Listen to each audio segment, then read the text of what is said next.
Como ya lo hemos hablado en estas cápsulas, los conflictos bélicos de la década de los años 10 del siglo pasado dieron a un desarrollo más complejo de lo que sería la formalización del horror en el cine. Particularmente dentro del panorama europeo es en donde podríamos decir que este género tuvo su máximo desarrollo con el famoso movimiento del expresionismo alemán, como figuras como Murnau o con Robert Wiene, como los catalizadores que podemos definir de nuestros tiempos. Pero en otras partes también es que se cosían estas condiciones. Y de aquí hay uno muy curioso. Benjamin Christensen tiene una historia de lo más peculiar. Proveniente de una familia adinerada, Christensen originalmente contempló ser médico para después, gracias a su corpulenta apariencia, intentar ser un cantante de ópera que quedó pues muy frustrado, porque pese a tener una gran voz, era incapaz de presentarse por un caso severo de nerviosismo que lo hacía mudo. Christensen entonces pues quiso ser actor para el año de 1912, pero terminaría más interesado en la presencia de la cámara bajo la dirección.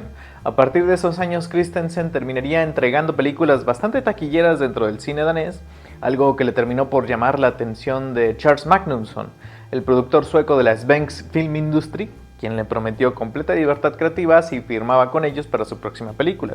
Para quien no reconozca a este productor, él había producido La carroza fantasma, que fue la primera película de la que hablamos en este año. Algo que hizo Christensen y tardó varios años. Si consideramos que Justicia Ciega se estrenó en 1916 y Häxan tuvo su estreno en 1922, eso significa que la labor de campo de investigación y escritura de Christensen fue de 4 años enteros, y los dos donde estuvo filmando la película, en donde se empapó de los conocimientos de ocultismo y ciencia del momento. También es notorio si tomamos en cuenta de que, le dije Häxan, pero es Häxan, fue la película escandinava más cara de la historia hasta ese entonces, con un coste de 2 millones de coronas suecas, algo inaudito para las producciones de su época. Häxan es algo que no deja de maravillarme, sobre todo porque sentó las bases no solo dentro del formalismo documental que hasta el día de hoy seguimos, también las bases dentro del razonamiento didáctico del cine y curiosamente dentro de las convenciones del falso documental, en un valor histórico muy poco apreciado y dado de manera correcta. De hecho, muchos historiadores de cine atribuyen esta condición de documental a Nanook del Norte del mismo año, pero irónicamente, esa película vende una realidad solo latente de parte del realizador, no una que de verdad existía en su momento. En cambio, Häxan se da la libertad de presentar dos formalidades. La documentalista de Christensen no peca de falsedad porque toma los archivos históricos que obtuvo en todos esos años para mostrar la visión cosmológica y teológica de las antiguas civilizaciones, jamás tachándolas de ser insulsas y con una curiosidad bastante latente. De hecho, los primeros 15 minutos del film están dedicados a imágenes capturadas por su cámara y ofrecidas a audiencias que de otra forma nunca hubiesen tenido acceso a esta información. Está muy bonito, incluso cuando muestra cómo se movía el universo. Es para la segunda formalidad en donde Christensen pide un salto de imaginación, volviéndose partícipe con la audiencia sin engañarlos para recrear escenas de la época medieval y en donde una situación más crítica de la religión aparece.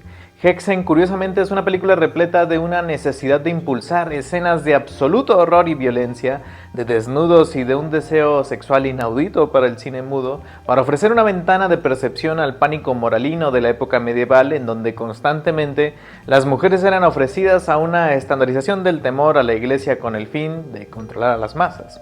Es decir, las brujas eran lo peor del mundo.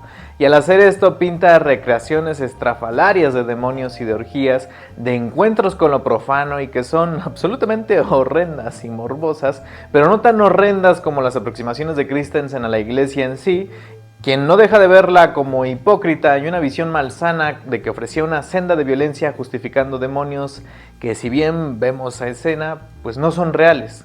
Es una contrariedad de lo más curiosa porque Häxan predica esta situación para que seamos jueces por primera vez en el cine de los actos grotescos que se hicieron en el nombre de Dios, mucho más si consideramos que Christensen termina su película aproximándose al mundo moderno de hace 100 años y en donde estos actos que vimos marcados por arte del demonio como convulsionarse, el quemar cosas, el caminar por la noche desnudo y tener voces internas son situaciones que la psicología intenta explicar. Y a pesar de esto, Christensen no se muestra del todo seguro del bienestar del aspecto femenino en el mundo, de su mundo.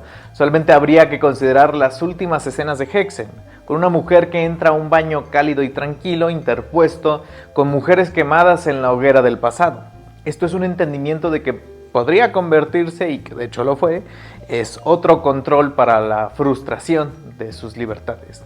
Hexen es predicadora, pero nunca es aburrida, considerando el majestuoso trabajo dentro de la puesta en escena y con una gama de efectos especiales que de verdad son muy sorprendentes para su época. Hay stop motion, hay doble exposición y que además recrean estos encuentros con lo satánico y con un diseño de producción impecable, también apoyado por las escenas del medievo que están fuertemente inspiradas en los grabados clásicos. Es un deleite.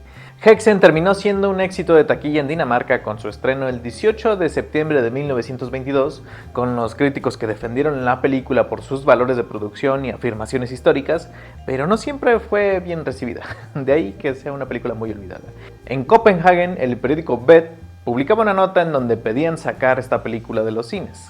La nota defendía el valor técnico, pero el problema es que desde la primera imagen hasta la última atiende a factores degenerativos, con orgías y la audiencia que tiene que soportar un close-up tan cercano de una anciana mugrosa que causa náuseas. Es de hecho lo más curioso, los cortes que le pedían a Christensen curiosamente no eran de demonios, eran los close-ups como el de la mano, el de la mujer que lame sus labios con gozos y precisamente los close-ups de la anciana en el juicio y el uso de los instrumentos de tortura. De hecho es muy curioso, también asociamos la cuestión del close-up a Dreyer con La Pasión de Juana de Arco, pero aquí aparece mucho tiempo atrás.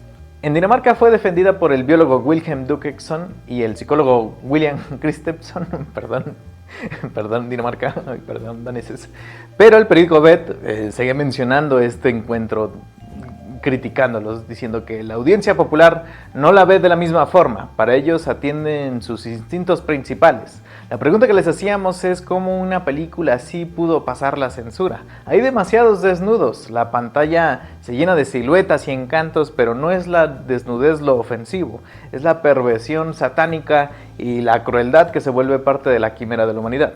Esta debería mantenerse en una prisión o en un asilo, pero en una sala de cine no podría existir, en donde el hombre y la mujer atienden a tener un momento de magia. Algo bastante sumado al sentimiento que pasaba en Francia, con organizaciones católicas acercándose a la policía para prevenir la película. Además, los franceses decían, y esto es bastante gracioso, que cuando el cine escandinavo tiene la oportunidad de filmar, siempre ponen a una bruja en la hoguera, y pues no estaban en lo incorrecto. En Alemania se estrenaría el 1 de junio de 1934, pero la película curiosamente perdía sus momentos más interesantes por las decisiones de corte de los alemanes. Casi la película estaba llena de todos los intertextos. Y terminaba con una escena que no tenía el original, asociando a las víctimas de la Primera Guerra Mundial con las víctimas de brujería. Es decir, se volvió de panfleto. En Estados Unidos se estrenaría en marzo de 1930 y el Daily Citizen escribió: puede ser informativa, pero no es entretenida. Esa es la clave de la diferencia de la percepción psicológica del cine entre Estados Unidos y Europa, en donde el arte toma un camino morboso a diferencia del nuestro que nos permite soñar.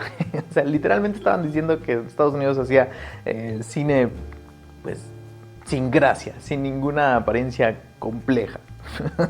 Válgame. Fue Hexen en 1941 que tuvo un reestreno y fue muy curioso porque fue un éxito con 25,000 personas viendo la película en su primer fin de semana en Dinamarca, y Hexen fue declarada en ese entonces como uno de los archivos más importantes del tema de la brujería.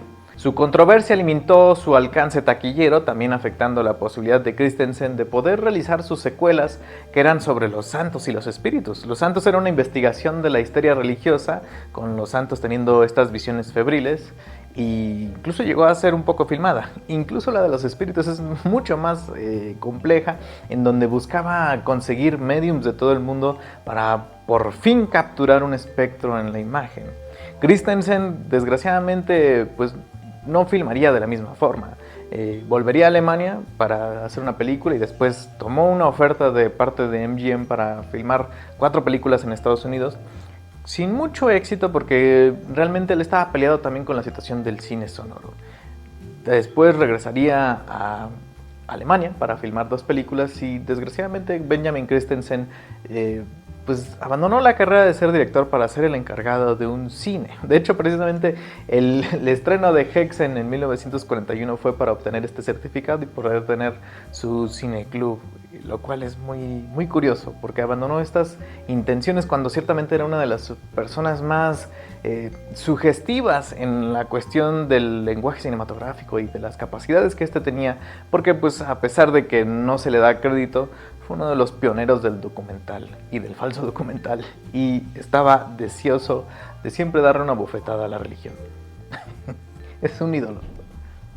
Eso fue todo, no se olviden de checar la cartelera cultural en Zona Franca, aquí están mis redes sociales.